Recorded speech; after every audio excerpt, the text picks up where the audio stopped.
Hi, this is Jesse from the Walking Mosh Pit, and I'm here with Jack, Ryan, and Isaiah from the legendary Tracers. They never fail to put on a great show. So, guys, tell us what you thought of the show you just put on right now. I can't remember to play the songs. Yeah, nah, look, it was good. It's good fun. Yep. We got put it open, which is like last minute, which is really fun. Just get up, play. But, yeah, it was funny. We literally, at least I forgot half the songs. Well, we made it through. I don't think anyone noticed, so that's the main thing. So, this is the first opener that you guys have played in Tamworth in a very long time, isn't it? What was the last time you guys played an opener? It's been a while. You know what?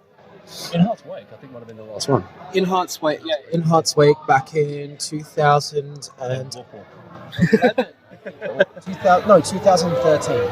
2013. In Hearts Wake, 2013. You guys have all been prominent members of the Tamworth alternative music scene for quite some time, so I would be quite remiss if I didn't mention Summon the Abyss or Vengeful Tendencies. So can you guys tell me a bit about those bands? This interview's over. Oh man, yeah, Summon the Abyss, it's my old band that I started. Shit, I can't even remember when it started, man. It would have been 2013, 14, around that time. Yeah, we recorded like a little EP, played some shows, and met Jack. He started recording us. We did 2 EPs with Jack, and then we had some mix-ups with members, and Jack ended up on vocals for my old band for a while, and then eventually a couple of members of Tracers ended up leaving, so me and the old drummer from Summon ended up joining Tracers, and that's kind of where that started. that was actually at a really interesting point. So yeah, in case no one's already noticed, I happen to just go off the face of the earth for a while. Just go fucking walk about. You just Serious problem, all right. But no, it's kind of interesting. Kind of at this point, it's all coming back, and this is actually really deep situation. So yeah, look, we're having some issues with some members. I'm actually going to let Jack speak on that because Jack was really the forefront of that. So pretty much we had a guitarist, and the guitarist was like a bit of a bully and didn't want to use mine and Isaiah's songs, even though me and Isaiah were like the main members of the band. So because we would ask to write the songs with him, and because his friend that we had in the band at the time owed him a bit of money, he kind of decided that the band was going to do absolutely nothing until he got what he wanted. And at the time, I was recording and working with Summon the Abyss, and the 2 members in that, Ryan and our ex-drummer, they didn't have the rest of the band, and I was doing vocals for him, and I was just like, why don't you guys just join up with us? So we kicked the other people in the band out and put them in. Yeah, That's kind of where I came in. Yeah. And really enough, Jack had no idea basically what the fuck I was doing. No one did, all right? I remember there was a short stint where you were actually on guitar rather than drums. And this is where it comes in. Fun fact, I used to play bass. Yeah. I used to play Thick Boy. Thick boy. And I used to play Thin Boy. Yeah, so Jack hit me up and was like, hey, where you at, man? And I basically wanted to spiel about where I was in life at that point. And he put up the proposal of how about we get Ryan and Sam in? Being kind of the drummer before that exact point in time, I was like, well, fuck yeah, Sam's fucking, he's a good drummer, up and coming and shit. And I had been pestering Jack for a few years, being like, hey man, maybe I should play guitar, that'd be cool, write some of the music. And anyway, yeah, Jack was like, why don't you actually play guitar? And I was like, oh shit. So I did for fucking, it was 2 years or something. Yeah, it was a while, man. Yeah, so that was good fun. With your guitar for a while. Did until you decided that you didn't like playing guitar because you didn't like standing up in front of people. Yeah, it was really weird, but it had to be experienced, I guess. But I guess kind of at the end of that, there was multiple cyclones kind of spinning at once towards the end there. I got to a point where my involvement in the band was pretty much personally pretty dismal, really, and I kind of knew, I was basically the only thing holding the band back entirely. So it kind of worked out really well, and there's a lot more to this story beyond me, which will correlate later. But yeah, you can talk for hours about. Oh yeah, we could. straight up. But look, basically, we got to a point where I was like, look, I need to leave the band. Like, that is a thing. That's something I accepted. And it just so happened to coincide with the point where the boys are also like, look, you basically need to go. And I was like, look, I basically need to leave. So it just happened. It literally was just like a really mutual thing. So I ended up leaving the band for a while, which is, that was an interesting time. And then like a few months later, it was super funny because it's like, we agreed like, oh yeah, it's probably best if Isaiah leaves because it's not really vibing. It's not really working out. Yeah. Isaiah left. Isaiah ended up moving up into the same town that we lived in. And then we met up with him and he was like, yo, we should like have you back in the band. He's like, yeah, we should like totally do that. And so coincidence that happened too. Like it wasn't like any of it was not planned. Like it was, Was there ever a show that you didn't play? Me? Yeah. Fuck yeah. We did Windmaker. Yeah, we played a show at Wrangler Studios. Windmaker. That's when I gave you my guitar. That was my first show on guitar. It was. And I was shitting myself. Sorry, man. Stitched you up. Yeah, so that was the show where like we kind of decided that Isaiah might need to take a step back. Just Yes. Yep. we had the show in Melbourne. We drove all the way down to it, and he couldn't do it. It was kind of a weird thing too. On my end, I kind of knew at that point where it was going to as well, and done a lot of thinking. And I actually gave my guitar to Ryan at that point as a sneaker, like, no, this is your guitar. Like, like this is no longer mine. There's more to that story too. Yeah. You go. Oh, we actually were. So we were on tour. We were going through Sydney. We were on the way to the Sydney venue. I was in my Subaru. Isaiah was in his. What was he? The studio on fucking Lancer. Yeah, so they were singing along to this part, the Ragnarok. Yeah, it was Ragnarok, end of Ragnarok. Periphery's Ragnarok, and they were like singing the real high bit at the end. And we were in traffic, and I had to brake hard because the car in front of me braked hard, and they were right behind me. And Isaiah's they're both like singing out loud, and I'm just there, like my car's just there, and they fucking rammed up the arse of me. Oh no! Pretty much like totaled Isaiah's car. So good. Yeah. So he was just like, well, you can have my guitar and my Mackie and shit for fucking your car, basically. But that was like a funny, like sort of side thing. But it was more Isaiah Passing the torch. passing the torch over.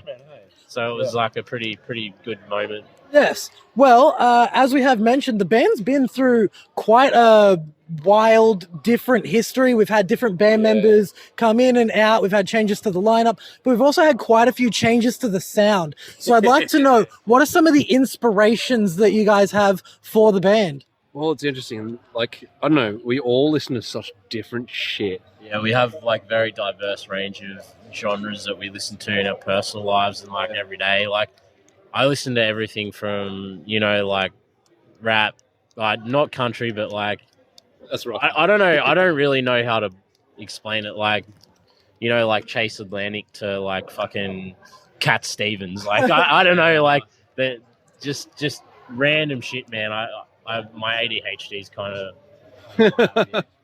I'm just always listening to different shit, but I think the change, because obviously I wasn't a part of Illumination, so you guys can speak on that. Look, Illumination was just, we were young as fuck, and so we were super impressionable, like if we liked a sound, man, we just like, that just pretty much became us, There was definitely certain influences in that particular fucking Architects EP. is one for you guys. Architects is one, yeah. Look, the Storm Bitch look, that just, not even as musicians, as a band, but just as people, like we definitely looked up to those guys. They were fucking dope. Still are dope. Now called Set Me on Fire. Yeah. They're a fun band. Ripped them off for our first EP, and then And the Contortionist. ripped that off for our first, and Either Breather off for our first EP, and then we just stopped doing that because but we wrote it over the course of like 3 or 4 years when we were like teenagers. So I don't know. It's not really us. Like, I'm gonna be honest. well, I think the earliest song that was Illumination, and we were 15 or 6. 15. 15 when we wrote it. 15. So yeah, that just goes to show. I do know that Illumination is still a crowd favorite. I know a lot of people around town still pump Illumination. I myself love Perspective. It's such a great song. Well, something that's crazy for me is I remember hearing Erased for the first time, that the Erased riff, and I was like, this is before I was in the band, and I was like, fuck, that's sick. And like, I looked up to Traces, and now I'm in Traces, man. Now you realize it's not as cool as it seems. All right, so 2022, that was quite an ambitious year for you guys. You did release 3 singles. You released Soul Killer, Crown of Thorns, and Firewall, all fantastic songs, but I believe that they all were supposed to be part of an album. Is that album still on its way? Yeah, so we had a couple of troubles with it. So I had a kid. Yeah. So Congratulations. Thank you. No, it's definitely a very humbling thing. I've met the little fella. He's adorable. Thank you very much. You guys are right. yeah, long story short, as I had a kid, Ryan had some life troubles. I've had a lot of personal shit come up lately that's just like really done a number on my mental health, so to say, and like I'm good now, but like That's great to hear. yeah. But we had to delay the album over and over and over again because of it. So we sort of have just come up with a bit of a different plan. So it is still coming out, but we're just doing it in a different format. So the next single will come out probably sometime this year, along with half of the album as an EP. This is your exclusive scoop, I guess, Whoa. maybe. So the first half of the album's coming out with it as an EP. And it'll be like the songs we've released so far and like a little extra thing or two. And then what we're actually going to be doing is we're going to release the second half of the songs, but we're actually going to be chucking a few songs that we wanted to do that we like went, no, we need to get this out now, so we won't work on these songs and we'll just do it as it is. And it's like, well, we've delayed it this far, so we might as well actually like realize the full vision for it instead of having like a half version of it. So yeah. So you guys are getting more songs. Awesome. So the aim is we're going to release more songs and we're going to try and get them out in smaller chunks. So instead of doing this big album that's going to take us like fucking ages to finalize and finish up and like puts a lot of pressure on us to kind of like do this big fucking release show and all this touring and shit, we're just going to drop songs and like, so it'll still come out, but you'll be hearing all of the songs sooner rather than later this way. Yeah. And the box sets, are they still down the pipeline? Yeah, they're going to be like further down the pipeline. So we've got some stuff that we're sorting out for that, but Completely fair. You got to drop the 2 halves of the albums. yeah. All right. It's also just mitigating, working around, I guess. Some of the complications. Yeah, 100%. Like, at least for me on the personal front, having a kid, first kid, for anyone who doesn't have a kid, it's fucking amazing, but you could not prepare yourself enough. My biggest fault was I was super optimistic. You know, Jack hit me up and was like, yo, you're having a kid, be real, what can you do? And me being me, I was like, fuck yeah, man, it'd be fine, dude, it'd be so sick. And then obviously had little fella, and I don't know, just instinctively my whole just perception and just, I guess, priority model just flipped on its head. And it just got to a point, yeah, like where my involvement in the band was very minimal because it wasn't at the very forefront of my life. So, and you know, it sucks because obviously that had an impact quite dramatically on how this album was coming out, the speed it was coming out, and all that stuff. And it was totally my fault, like 100%. Can't blame yourself. Yeah, it's We can. we're at the 100% my fault, straight up. Like You can't stop it. we haven't wrote a song about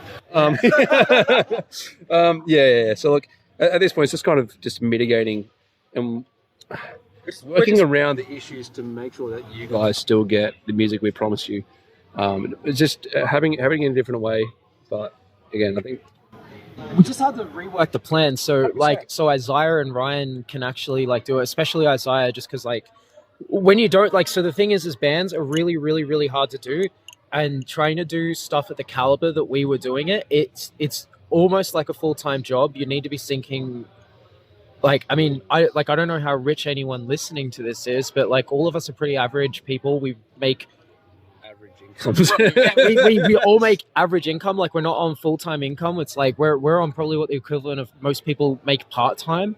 So we're not like, we don't make much money, and it takes nearly, like, all three of us, it takes nearly a third to probably, like, it takes about a third of our income just to be able to do it at this caliber. So we've just had to rework it because we've had to rework it just because, like, Isaiah can't keep like, you know, he's got fucking put food on the table for his kid. He can't afford to be sinking thousands and thousands of dollars Basically, into like shit. the old Traces model that we were following wasn't working, and so we've reworked it so that it works. we unfortunately had all of that happen in the middle of an album cycle. So that's like the bit that's hard. It's like if it happened before, like I think we would have just gotten it out and it would have been easier. But it's sort of because we started releasing the album with one way of running the band and running the business, and then we sort of had to totally like redo everything from the ground up in the middle of it and try and figure out, okay, like how can we actually still do this? You know, because like I don't know, like the way I see it is like if Isaiah and Ryan can't make it, it's not the band, you know. Like I could have easily gone and grabbed like 2 fill-ins and done a bunch of shows and all of that stuff, but it's not the same fucking thing, you know. It's not the same thing. So we just had to kind of adjust everything, but this way we'll be able to get the songs out faster and everything. Well, hopefully that information does put the fans of Trace's minds at ease. Thank you guys for giving me your time, and you guys enjoy the rest of your night. No worries, Thanks man. for your Thanks time. talking.